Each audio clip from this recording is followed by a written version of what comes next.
Taong 1995 noon, sariwang-sariwa pa sa alaala ng mag-asawang Chan ang pagkawala ng kanilang anak na babae. Nooy 12 anyos pa lamang ang kanilang dalagita na hindi pa man sumasapit sa pagiging teenager ay dinanas kaagad ang kalupitan ng taong walang kaluluwa. Sa kanyang napakamurang edad, sinapit niya ang walang kapatawarang krimen sa kamay ng isang lalaking langos sa alak. Pinagsamantalahan na nga ay ibinaon pa sa mabahong septic tank ang kanyang bangkay. Natagpuan itong nakalutang sa loob, dinaganan pa ng bato at saka tinakpan ang Poso Negro. Sino nga kayang walang kaluluwa ang gumawa nito sa dalagita na noon ay nanghuhuli lamang ng ibon sa bakuran ng kanilang kapitbahay? At ano nga ba ang naging parusa sa lalaking walang kiming gumawa ng ganitong klaseng krimen? Balikan natin ang kasong ito na naganap sa Valenzuela City na sa halos 3 dekada na ang nakakalipas.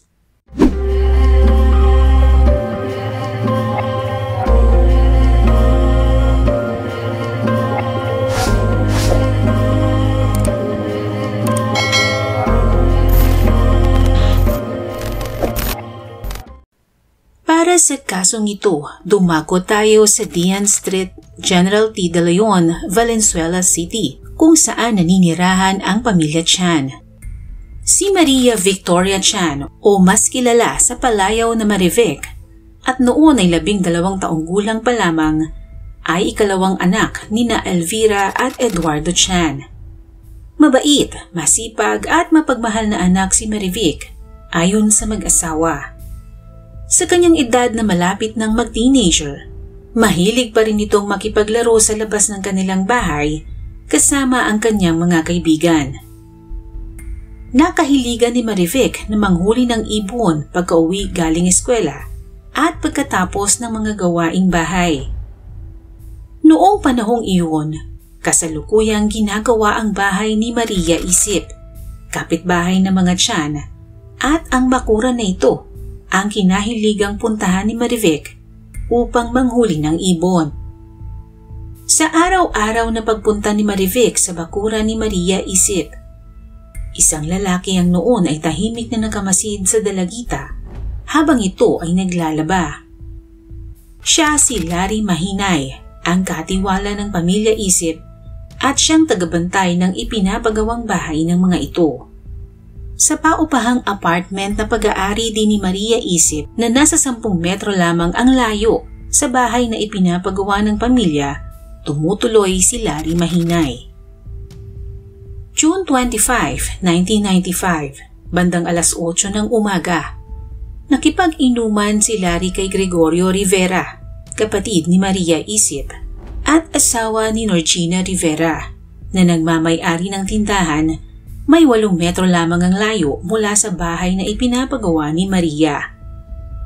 Bandang alas 10 naman ng umaga, iniwan ni Larry sa inuman si Gregorio at nagpaalam sa kanyang amo na siya'y aalis kasama ang kanyang mga kaibigan. Nang mga sandaling iyon ay lasing na itong si Larry. Sa parehong araw din, bandang alas 4 ng hapon, nakita naman ni Norgina si Marivic. At ayon sa kanya ay nakita niya ng 3 hanggang 4 na beses ang dalagita sa harap mismo ng bakuran ng ipinapagawang bahay ng kanyang hipag kung saan ito nanghuhuli ng ibon. Pasado alas 9 ng gabi ring iyon, nagtungo si Larry sa tindahan ni Norgina para bumili ng lugaw. Pero sinabihan siya ni Norgina na ubos na ito. Napansin din niya na tila wala sa sarili si Larry. Malayo ang tingin at magulong-magulo ang kanyang buhok. Lasing at pasuray-suray sa paglalakad. Tinanong niya ito kung bakit tila siya'y balisa ngunit hindi siya nito pinansin. Pagkuway umalis na ito at nagtungo na sa loob ng compound ng mga Isip. Nang mga oras na iyon, balisa na si Aling Elvira dahil malalim na ang gabi ay hindi pa rin umuwi ang kanyang anak. Sanay naman siyang lumalabas ito ng bahay kahit kagat na ang dilim, ngunit agad din itong bumabalik. Pero kakaiba ang gabing iyon Ang huling kita niya sa anak ay nakasuot ito ng puting shorts, belt na kulay brown, dilaw na ribbon sa buhok, printed na asul na blouse, dirty white na panty, puting lady sando at kulay asul na tsinelas. Ayon kay Ginang Elvira, nagpaalam sa kanya si Marivic bandang alas 7 ng gabi na pupunta ng bahay ng kanyang tiyahin upang sunduin ang kanyang ama na noon ay nakikipag-inuman.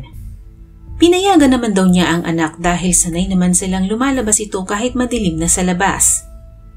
Nagpumilit din daw kasi si Marivic dahil ayaw nitong nalalasing ang kanyang ama. Pero kinabahan na siya nang hindi nakabalik sa bahay si Marivic. Pasado alas 9 na ng gabi, kaya tinawagan niya ang kanyang hipag upang alamin kung naroon pa si Marivic. Lalo siyang kinabahan nang sabihin ng kanyang hipag na hindi ito nagpunta sa kanila. Kaya naman ang gabi ring iyon ay dali-dali nilang hinanap ang kanyang anak kasama ang kanyang asawa na si Mang Eduardo.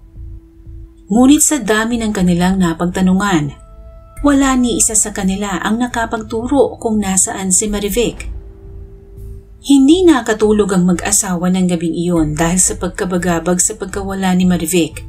Kinabukasan, June 26, 1995, bandang alas 7:30 ng umaga, isang batang lalaki ang nakakita sa bangkay ni Marivic sa loob ng septic tank sa bakuran ng bahay na ipinapagawa ni Maria Isip. Agad niya itong ipinagbigay alam sa mga magulang ni Marivic na agad na pinuntahan ang nasabing septic tank. Agad namang nakilala ng mag-asawa na ito na nga ang nawawala nilang anak na si Marivic. Dali-daling itinawag ni Mang Eduardo sa mga pulis ang nangyari sa kanilang anak. At ayon kay Mang Eduardo, nakalutang sa tubig ng Poso Negro si Marivic at pinatungan pa ng bato. Malambot pa ang kanyang bangkay nang ito'y kanilang natagpuan. Tanda na ito'y hindi pa nagtatagal sa loob ng septic tank. Nang ma-retrieve ng mga pulis ang bangkay ni Marivic sa tulong ng mga taga roon, agad nilang isinailalim ang bangkay nito sa pagsusuri. Ayon sa pagsusuri ng mga doktor, asphyxia by manual strangulation ang direktang ikinasawi nito. Bukod pa sa sugat na natamo ng biktima sa kanyang ulo na sanhi ng pagkaumpog. Bukod dito, nakita rin ng mga eksperto na ang dalagita ay nagkaroon ng laceration sa pribadong bahagi na tanda na ito'y pinagsamantalahan bago tuluyang patayin. Sa pagpapatuloy ng investigasyon sa kaso, muling binalikan ng mga investigador kinabukasan ang pinangyarihan ng krimen. Doon nila natagpuan ang underwear ng biktima sa loob ng septic tank. Base sa mga impormasyon at mga ebidensyang nakalap ng mga pulis, tulad ng shorts at tsinelas na panlalaki na natagpuan sa crime scene, isang tao lamang ang itinuturo ng mga ito, si Larry Mahinay na siyang katiwala ni Maria Isip. Matapos ang mga follow-up operations ng mga investigador, sa wakas ay nahulog sa kanilang kamay ang suspect na si Larry Mahinay na kanilang naaresto sa barangay Obario Matala, Ibaan, Batangas. Dinala siya sa Valenzuela Police Station at noong July 7, 1995, sa presensya ng isang abogado, isinagawa ni Larry Mahinay ang kanyang pag-amin sa krimen o extrajudicial confession, kung saan niya idinetalye kung paano nito isinagawa ang krimen sa biktima. Ayon sa kanya, dinala niya si Marivic sa second floor ng ipinapagawang bahay ng kanyang amo. Dahil nanlalaban ang biktima habang pinagsasamantalahan niya ito, sinakal daw niya ang dalagita hanggang sa ito ay malagutan ng hininga. Hinulog daw niya ito sa ibaba at saka niya itinapon sa Poso Negro. Lasing na lasing daw siya noon at hindi na niya alam ang kanyang ginagawa.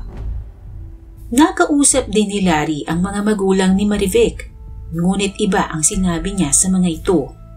Ayon sa suspect, hindi siya nag-iisa ng gawin ang krimen. May dalawa pa daw siyang kasama ng gabing pagsamantalahan at patayin si Marivic. Ayon pa kay Larry, ang dalawa pa niyang kasamang nagsagawa ng krimen ay pinangalanan niyang sina Zaldy at Boyet. Sinampahan siya ng kasong rape at homicide noong July 10, 1995. Guilty beyond reasonable doubt ang naging hatol kay Larry at pinatawan siya ng pinakamabigat na parusang kamatayan at naatasan din siyang magbayad ng 73,000 pesos bilang danyos, bagamat nagkaroon ng automatic review ang kaso bilang pagsunod sa revised penal code. Dito nagkaroon ng pagkakataon si Larry na ilahad ang isa pang bersyon ng kanyang kwento na may kasama siyang nagsagawa ng krimen. Ayon kay Larry, noong June 25, 1995, bandang alas 9 ng umaga, nakipag-inuman siya kina Gregorio Rivera sa Dian Street, General T. De Leon, Valenzuela City, kasama ang isa pang ang pangalan ay Totoy. Matapos daw nilang inumin ang 3 kahong beer, bandang alas 6 ng gabi, sinundo siya ni Zaldy sa bahay ni Gregorio.